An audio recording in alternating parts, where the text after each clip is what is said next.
You're not stuck because you're weak. You're stuck because your brain is doing exactly what it evolved to do. And once you understand this, a lot of your bad decisions will suddenly make sense.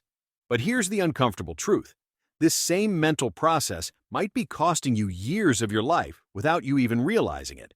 If you've ever stayed too long in a relationship, career, or situation that clearly wasn't working, this video will explain why walking away feels harder than staying and how your mind quietly traps you in the past. Psychologists call this mental trap the sunk cost fallacy. And before you assume this only affects careless people, it actually hits responsible, disciplined, intelligent people the hardest. A sunk cost is anything you've already spent and can never recover. Time, money, emotional energy, effort. The fallacy happens when your brain uses those past investments to justify future decisions, even when those decisions clearly harm you. Here's the scary part.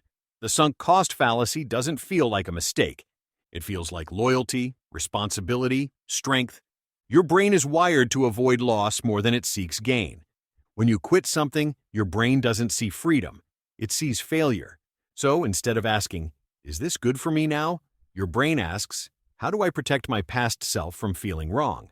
You finish a movie you hate because you already watched half of it. You stay in a relationship because of memories, not happiness. You keep grinding in a career that drains you because you've come too far to quit.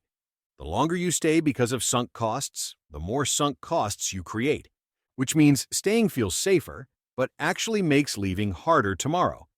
There's one question that breaks the trap. If I were starting today, would I still choose this? Past effort doesn't justify future suffering. Quitting isn't failure, it's course correction. And every day you stay in the wrong place is a day you don't invest in the right one. You don't honor your past by repeating it. You honor it by learning from it. Sometimes the bravest move forward is knowing when to let go.